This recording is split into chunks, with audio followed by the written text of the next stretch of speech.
আসসালামু আলাইকুম everyone, welcome to my cooking channel cook and craft by Tahiya. আশা করি সবাই ভালো আছেন, আমিও আলহামদুলিল্লাহ ভালো আছি। আজকে আমি আপনাদের সাথে একটা ডিফারেন্ট টাইপের তান্দুরি চিকেন তৈরি করে দেখাবো। আমি আমার নিজের মতো করে রেসিপিটি তৈরি করেছি। বাইরে রেস্টুরেন্ট বা দোকানের থেকেও টেস্ট ভালো হয়।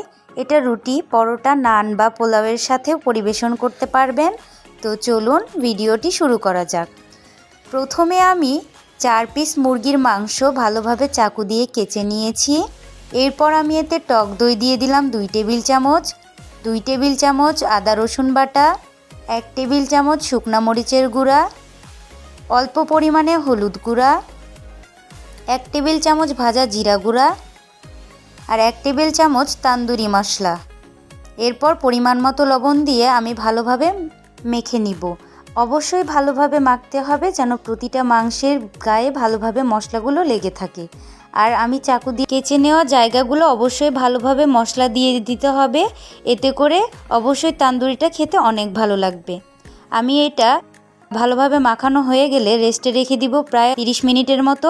আপনারা চাইলে ওভারনাইটও রাখতে পারেন। এই যে আমি 30 মিনিট পর চলে এসেছি। এখন আমি এটা ভাজবো।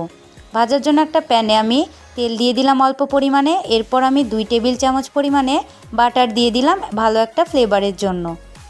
বাটারটা তেলের সাথে ভালোভাবে মিশিয়ে নেওয়ার জন্য প্যানটাকে আমি একটু ঘুরিয়ে নিলাম। ভালোভাবে তেল আর বাটার মিশে গেলে এতে আমি মাখিয়ে রাখা সেই তান্দুরি চিকেনগুলোর পিস দিয়ে দিব। দেওয়ার পর আমি একটা ঢাকনা দিয়ে ঢেকে রেখে দিব প্রায় 7-8 মিনিটের মতো। 7-8 মিনিট পর আমি ঢাকনাটা খুলে এরপরে উল্টিয়ে দিব। উল্টিয়ে দেওয়ার জন্য আপনারা অবশ্যই সাবধানতা অবলম্বন করবেন, এতে করে তেলটা ছিটবে না। আমি 2টা চামচের সাহায্যে ভালোভাবে উল্টিয়ে নিলাম। এরপর আবারও ঢাকনা দিয়ে রেখে দিব 7-8 মিনিটের জন্য। ঢাকনাটা খুলে আবার এপাশ ওপাশ ভালোভাবে উল্টিয়ে নিতে হবে, এতে করে মাংসটা ভালোভাবে সিদ্ধ হবে। প্রায় 7-8 মিনিট পর আমার প্রায় তান্দুরি চিকেন তৈরি হয়ে গিয়েছে।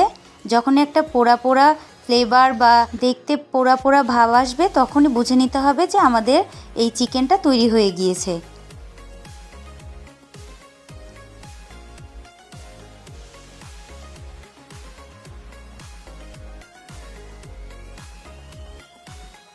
ব্যাস তৈরি হয়ে গেছে আমার তান্দুরি চিকেন। আমি এরপরে এইগুলো প্লেটে তুলে নিব। এই যে তুলে নিলাম আমি। এরপরে সেম একইভাবে আমি পরবর্তী চিকেনগুলো দিয়ে দিব। সেম একইভাবে আমি এই চিকেনগুলোও ভেজে নিব। ঢাকনা দিয়ে ঢেকে দিব 7-8 মিনিটের জন্য। এরপর ঢাকনাটা খুলে আবারও আমি উল্টিয়ে দিব। আপনারা এইভাবে অবশ্যই উল্টিয়ে পাল্টিয়ে ভালোভাবে সিদ্ধ করে নেবেন। যেহেতু মাংসের পিসগুলো অনেক বড়, এই কারণে ভালোভাবে সিদ্ধ করে নিতে হবে। আবারও ঢাকনা দিয়ে রেখে দিব কিছুক্ষণের জন্য। ব্যাস তৈরি হয়ে গিয়েছে আমার তান্দুরি চিকেন। এইভাবে উল্টিয়ে পাল্টিয়ে ভালোভাবে আমি প্যানে রেখে দিব। আগে থেকে ভেজে রাখা 2 পিস চিকেনও আমি এর মাঝে দিয়ে দিব একটা স্মোকি ফ্লেভার আনার জন্য। স্মোকি ফ্লেভার আনার জন্য আমি একটা কয়লাকে পুড়িয়ে নিব। অবশ্যই ভালোভাবে তা গরম করতে হবে, তা না হলে ফ্লেভারটা ভালো আসবে না। এরপরে আমি এদের মাঝখানে একটা বাটি বসিয়ে দিলাম। পুড়িয়ে রাখা সেই কয়লার উপরে সামান্য পরিমাণে ঘি দিয়ে দিলাম। এতে করে স্মোকি ফ্লেভারটা অনেক কড়া এবং অনেক ভালো হবে। ব্যাস তৈরি হয়ে গেল সেই তান্দুরি চিকেন। আপনারা এইভাবে অবশ্যই বাসায় একবার হলেও ট্রাই করে দেখবেন। আশা করি অনেক ভালো লাগবে। ভিডিওটি পুরোটা দেখার জন্য আপনাদেরকে অসংখ্য ধন্যবাদ। ভিডিওটি ভালো লাগলে অবশ্যই লাইক, কমেন্ট অ্যান্ড শেয়ার করবেন।